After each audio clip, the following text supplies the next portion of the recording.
If you or someone you love has a food allergy, then there is at least one thing that they deal with every single day that can be both annoying and stressful. And that is remembering that epinephrine auto injector. Actually, both of those epinephrine auto injectors, because as you'll hear in this podcast, you really should keep both of them with you. This can be stressful, and auto injectors tend to get forgotten in the worst possible times. But my guest today has created a solution to this problem. His name is Joey DeGangi, and he is the founder and CEO of AssureTech, which created the Epicenter app, which is a way to help you and your kiddo remember that epinephrine auto injector. But the app does so much more, y'all. Very excited to have Joey on the podcast. And stay tuned at the end of the podcast because he's been gracious enough to provide my listeners with a really nice offer. Y'all know we only have nice people on this show. Okay, let's learn about Joey's story. It's going to be so inspiring. And let's learn about this cool tool that we now have for our arsenal to navigate the world with food allergy. Welcome to Food Allergy and Your Kiddo with Dr. Alice Hoyt, the podcast about demystifying food allergies, diminishing allergy anxiety, and taking back control. Let's navigate this challenge together with evidence-based information, scientific research, and tried and proven practices. And now, here's your host, board-certified allergist and immunologist specializing in food allergy, Dr. Alice Hoyt. Welcome to our podcast today, Joey. I am so excited to have you here. Thank you. Yeah, excited to be on. So, as I said in the introduction, you are the CEO and founder of AssureTech, and you created the Epicenter app. So, tell me, let's start with, how did you start on your food allergy journey? So I started from about 8 months old. I have a peanut and tree nut food allergy, which we found out on vacation. My parents gave me a little bit of peanut butter M&M ice cream, and so pretty much from that point on, it's been a kind of daily activity, just trying to manage the food allergy more effectively. And when I was in my junior year of college, still kind of in that transitional phase as a young adult. And that's what led me down the path to trying to find better ways to help people manage the condition. So there was all these things I was noticing that were difficult for me, like remembering to bring my EpiPen, the not knowing how to get help during an emergency, all of these different things like that. I started to kind of take notice of that in my life, and that's what led down the entrepreneurial side of the food allergy journey.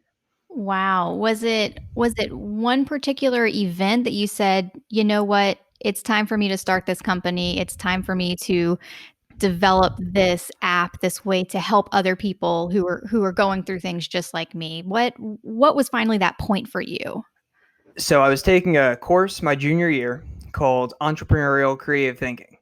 And so we had this assignment. We were supposed to keep a journal every day of things that we found in their life that, just problems that we picked up on. And for me, I was sitting in class one day, and unfortunately, I looked down my pocket. I'm like, "Ooh, forgot my auto injector again," because this was one of the things I really struggled with. And so I was like, "Okay, we'll put that on the list. Forget auto injector." And I started to think about it more, and it just started to rattle around in my brain all of these different little things I would notice throughout the day that were difficult about having a food allergy as a young adult. And the list started to grow. And so our final project was to take one of our ideas or a group of our ideas and create a business model and present that. And so I presented the business model that would eventually become the Epicenter app, and it was received very well. And the professor of the class, he was the head of the small business incubator on campus, which had some funding and some guidance available for entrepreneurial students. And he encouraged me. He said, "Hey, you can start a business around this idea if you want." And I definitely want to be able to help people like me with food allergies. So I decided to take the plunge. What an exciting time that must have been. Let's fast forward now to current state of the app. I told you before we went to recording that I was playing around on it the other day, and there is so much good information on it. So break it down for our listeners. Once they go to the App Store or even before then? How did they find it? And then tell us all the cool stuff that it does. Sure. So the Epicenter app is on iOS and Google Play. You can look it up either by name or by visiting our website, epicenter-case.com. And then you'll be able to learn more about what we're doing. And we have it on social media as well. You can find the download buttons. But so once you get the app, the real mission behind the software was trying to help people manage their food allergy on, during an emergency, when you travel, or just on a day-to-day basis, just kind of being that all-in-one solution, whatever aspect of food allergy life you're managing. So on that emergency side, with a swipe of a button, you're able to call emergency services, send an automatic SMS alert to your emergency contacts, like your parents, friends. It shares that you're having an allergic reaction, and it also shares your live GPS location so they can find you and help you. They'll locate the nearest hospital or hospitals relative to your location. You can display a medical ID. And then we also partnered with Kyle Dine and Equal Eats. They are a food allergy translation company. And now we have an emergency help message that can be translated in 47 different languages through that partnership as part of that emergency function. That is all amazing. Tell me what, I mean, you created it. You created each part of it with a purpose. Tell me what is probably your favorite component of the app? Oh man, I think it would depend on a lot of where I am in the world at that point. So right after college, I was continuing to build my company, and I took a position as well for a company called KDAM Mobile. They're a software developer that's based in Taiwan that was eventually looking to start an office in the United States. And so right after college, I went over to Taiwan. This was my first time out of the country. I knew nothing about explaining my allergy in a different language, and then had a life-threatening reaction over there due to miscommunication. And so the translation features the locating a hospital if you don't have the ability to ask for help finding one, and the emergency messages. That was a really important feature because that was the kind of the catalyst behind some of that design. And so being able to work with Kyle to bring that into the Epicenter app was really cool. Whenever I travel, that obviously is the number one piece. Yeah, and I think a lot of our listeners a lot of whom are food allergy mamas, and many of whom are sending their kiddos to college now, or starting high school, kiddos getting more and more freedom, but also having devices. This type of app could certainly be helpful and give some of these food allergy mamas a little bit more reassurance and just help these kiddos better navigate life while having a food allergy, just like what it's doing for you, and what it's doing for your users. What sort of feedback have you gotten from your users? So far, the reception's been really, really positive. And to your point, a lot of the thought process was that this would be great for that college age group, as people start to transition, and that was part of the thing. So we partnered with Menu Trinfo and Betsy Craig to help introduce the app and make it available for campuses. And so that's kind of a new angle we're taking on, but trying to make it more and more accessible for students so they can access all the features in there, as well as trying to aggregate even information about scholarships that you can apply for if you have food allergies, and trying to build out that resource for that age group. That's fantastic. One of my favorite parts of the app is the FDA listing of allergen recalls. Can you talk a little bit about how you put that in there? Because that's fantastic to me. Sure. So yeah, that was kind of part around that idea of wanting to help on some of the day-to-day management parts with a food allergy. And one of the things, of course, is that companies change their manufacturing process, or mistakes occur during the manufacturing side. And so what the FDA does is they'll publish recall updates. And so I found this as part of the resources that they offer on their website. And so then what we did was we programmed the app to automatically populate new updates within the app, and then you also get an email alert as well. So all of a sudden, whenever the FDA publishes something, you'll get that notification that such and such food has been recalled because of these allergens found. And I'm just sitting here thinking, wow, all of this started because you were in your entrepreneurial creative thinking class and looked down and said, I forgot my auto injector. Yeah, yeah, it's interesting to look back and it just kind of took off. It was really nice. I imagine your professor is very proud of you. Yeah, yeah, we keep in touch. That's amazing. So, how do you use the app sort of every day? Is it something that you're getting those emails about the alerts? Is it something where you have push notifications? You're searching through. I know there's a community aspect on the app as well. Tell me about sort of your just day to day use of it. Sure. So definitely, whenever a new FDA update comes, I try to read that right away just to make sure that it's figure out if it's something that I need to be aware of. If it has to do with, in my case, peanut or tree nut food allergies. So I'll always check that whenever that comes in. And like you said, the community part I really enjoy as well. So we work with a number of different bloggers in the community, a few podcasters, and we'll stream their content through our platform, which is great because we get some really cool topics. Everything from, we have people talking about traveling, we have people talking about self advocacy, just Mhm. all the things like just even how to tell your friends, hey, here's my food allergy. Can we here's some of the adjustments that if you can make or what to be aware of. And there's just so many great things that people bring in. We have a few allergy moms on there as well that'll share things about raising kids that I never would have even thought of, that I know my parents were probably doing behind the scenes. So there's some really great content coming from all over the place, and it's nice that we can kind of pull a lot of that together through the app. And how can other organizations, people who are interested in this work, how can they get involved with what you're doing? Sure. So with one of the things that we also introduce is we have a store available through the app and through the website. And so what this is it's an e-commerce platform that supports allergy friendly products, medical alert gear, pretty much anything and everything that these companies out there are making available to people with food allergies. And so what we did is we set up our platform. If you're a allergy friendly manufacturer, you can go on there, apply, and once you're approved, you can list all of your products on there, and they'll be listed on the app, on the website. We're always happy to share that on social media, but we really do our best. We want to connect people with food allergies to as many great resources out there as possible.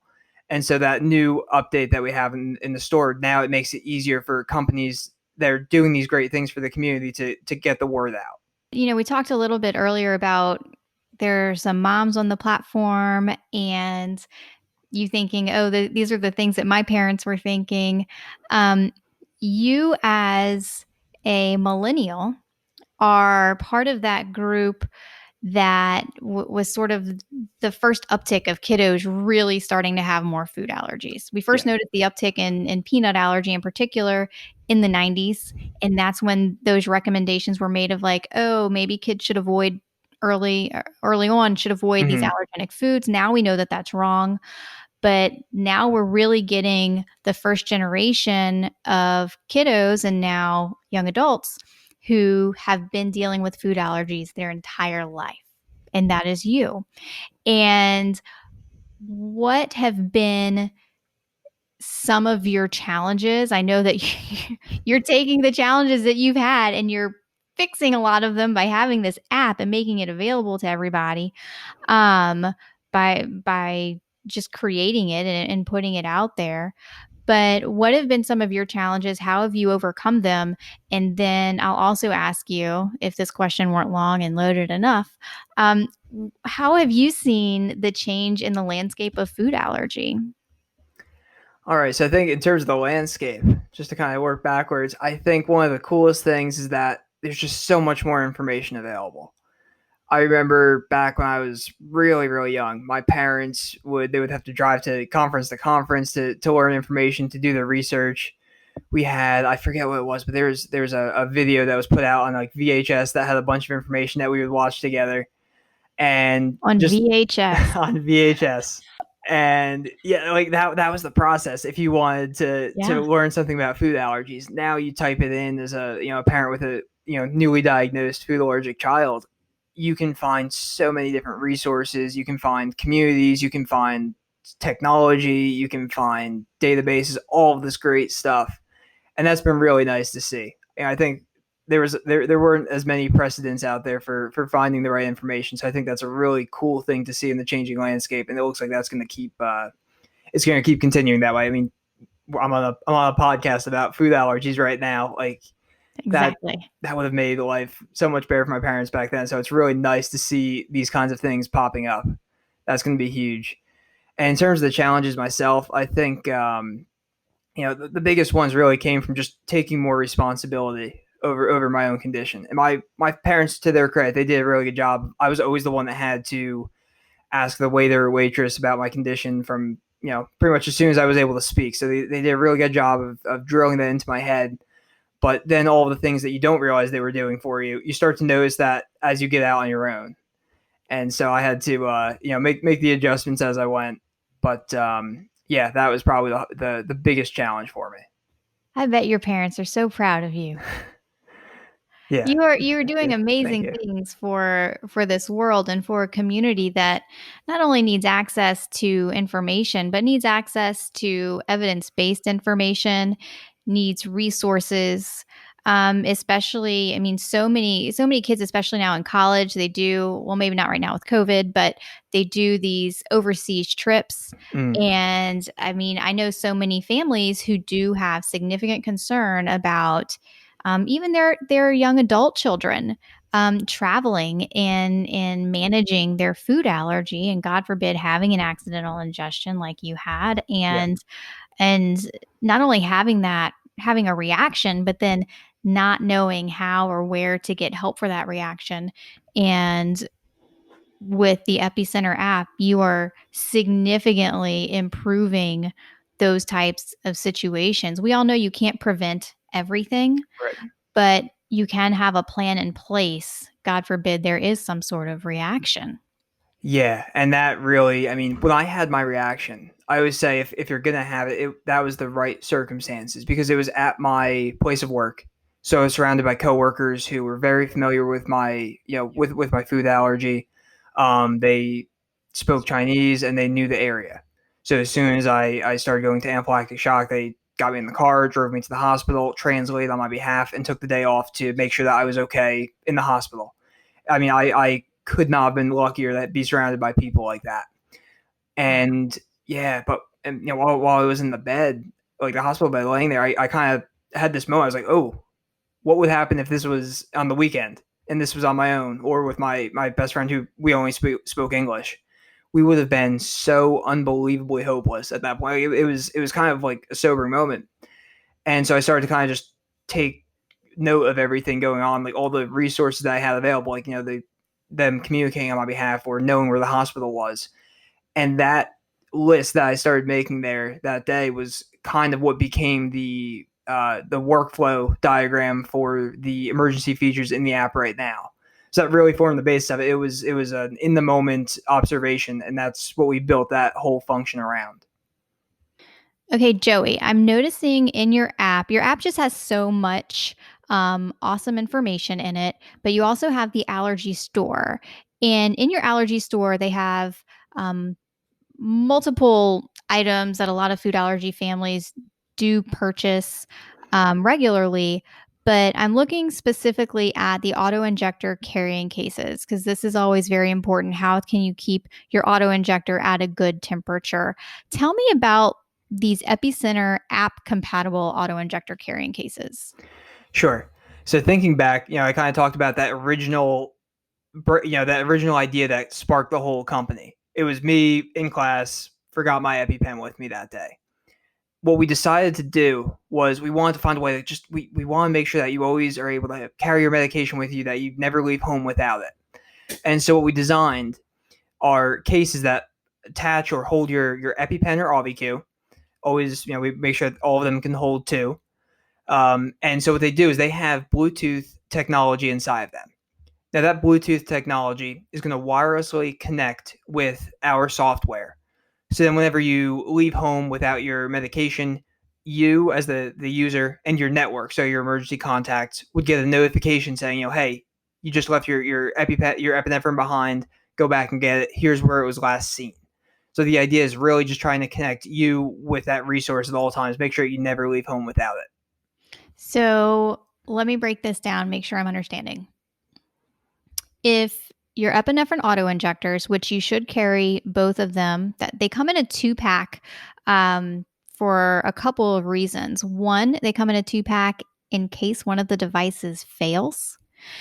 Two, they come in a 2-pack so that if you need another dose, you have it right there. And that second dose can be given, like if you're noticing the kiddo's not responding or not getting better after that first dose, typically around 5 minutes is when it's totally fine to give another dose. Of course, at this point, if you're managing an allergy emergency, you're on the phone with 911 and you can describe the situation to them. That was a little bit of information about why we need 2 of them, and that's why it's cool that your cases have space for both devices. But what you're telling me is that if your auto injectors are in the epicenter carrying case, then that carrying case is connected via Bluetooth to not just your phone app, but also to your emergency contacts. So, what I'm envisioning is that a 15-year-old kiddo is going to soccer practice and then he's going to a friend's house afterwards. He's got his auto injectors in his epicenter app carrying case and he leaves the house without it. But he has his phone because we all always have our devices with Of course. us. Yep. So then what would happen? His phone would get a notification from the app saying, hey, you left your case behind. Here's where it was last seen. And then the contacts that you set up would also get an SMS alert saying, hey, Johnny just left his medication behind. And so everyone would get that note, that alert, so they can go back and make sure you have the medication with you. Wow. That's pretty cool. Thanks. That's pretty cool. And what I also noticed is that your cases have, and they're in pre-order, right? Yes. Yeah. Okay. So right now we expect to go to manufacturing end of summer, early fall. And if you order right now, you can save $20 on the cases and get 3 months of that membership. Very cool. Very cool. And you were telling me when we weren't recording that they're made in the USA. Yes. Yeah. So we're going to be creating them right here in Pennsylvania, central Pennsylvania. That's awesome. That is awesome. And this kind of came from your experience. Well, I guess it directly came from your experience as a now 20-something who has food allergy. Is that right? Yep. That was one of my biggest struggles, much to my parents' dismay. So that was one of the first innovations that I wanted to come up with. Joey, this is fantastic. This is amazing. What message do you want to send to moms of kids who are going to college right now? And then what message do you want to send to very young college kids or teenagers who are now starting to be more independent? What messages do you want to send to those two groups? Oh man, I mean, I think for the college kids that are going out there, really find a good network. I think that's one of the most helpful things. I mean, in my case, when I was in Taiwan, it was my colleagues. When I was in college, my roommates and my other best friends, they were really good about helping me watch out for the food allergy. Even sometimes if somebody new, for example, would sit at our cafeteria table, they in the dining hall, they would be the first ones to mention something. If somebody brought peanuts there, I wouldn't even have to do it, and that took a lot of the pressure off myself. So just surround yourself with good people. I think you can't go wrong with that strategy. Absolutely. Absolutely. And I'm going to have you answer the second question about what to tell the mamas, but I can't talk about food allergy and college kids without highlighting that college is a time where people are exploring things. It is so important to do exactly what you just said of make a good group of friends. Yeah. But also from me wearing my allergist hat, alcohol lowers the threshold of having an allergic reaction. Mm. What I mean by that is that if you're consuming alcohol and you ingest your allergen, you are much, much, much more likely to have an allergic reaction than if you just had a small bite and didn't have alcohol in your system. Um, Other things that can do that are NSAIDs. And then also, when you are drinking, then you are more likely to make not great decisions. And some of that not great decision might be, not reading the back of a food label before you Right. eat something, or just trusting somebody that, like, oh yeah, I don't think it has peanuts in it. Um, so there's my plug for for alcohol and food allergy. It does not mix very well. Um, what would you say to those mamas out there? I'm at a loss. I'm trying to think of what the best advice would be. I think I, I would reach out to the dining halls and different some of the different resources at the school. Yeah, I think so.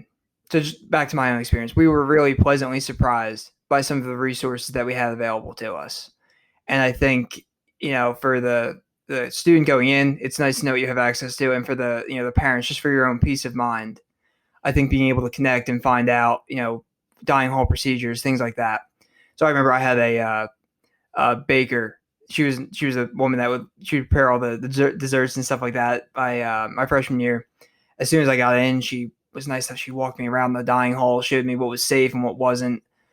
Even found out that there were certain desserts that most people had I'd never had a chance to eat before because they're always made in the same lines with things that contain peanuts. And she would make separate cakes for my friends and I sometimes just to let me try all of these things for the first time.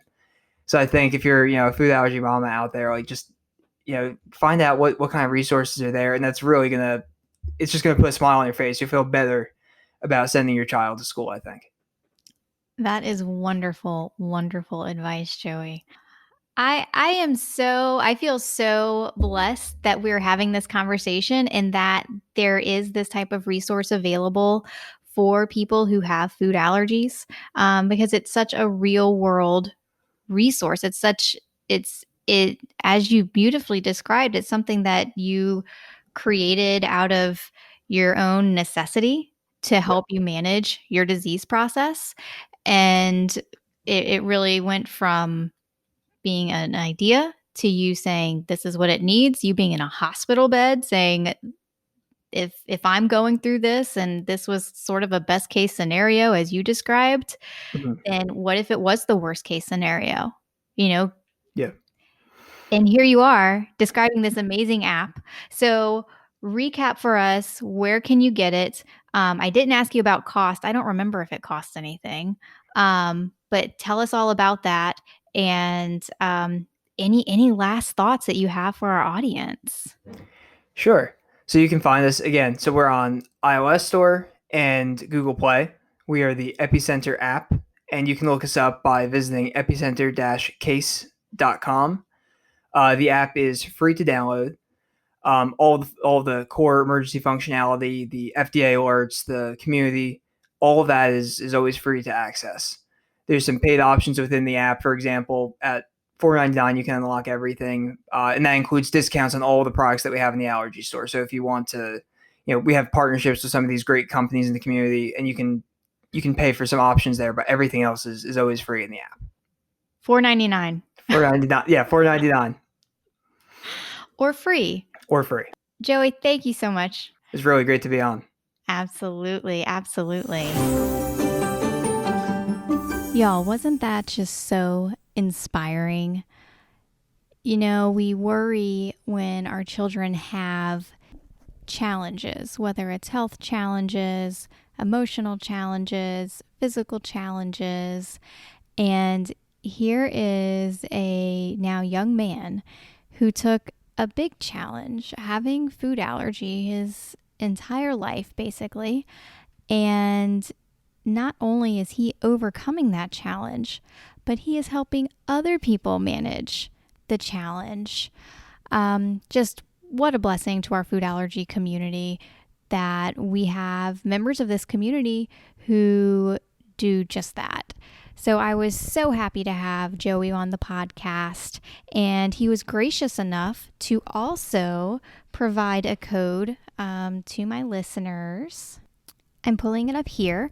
The code is KIDDO, KIDDO, and the code will get you an extra month of free membership with either the premium membership alone or when you pre-order any of the Epicenter app compatible cases. If you get the membership alone, it's 60 days. If you pre-order any of the cases, it's 120 days. So that's active now.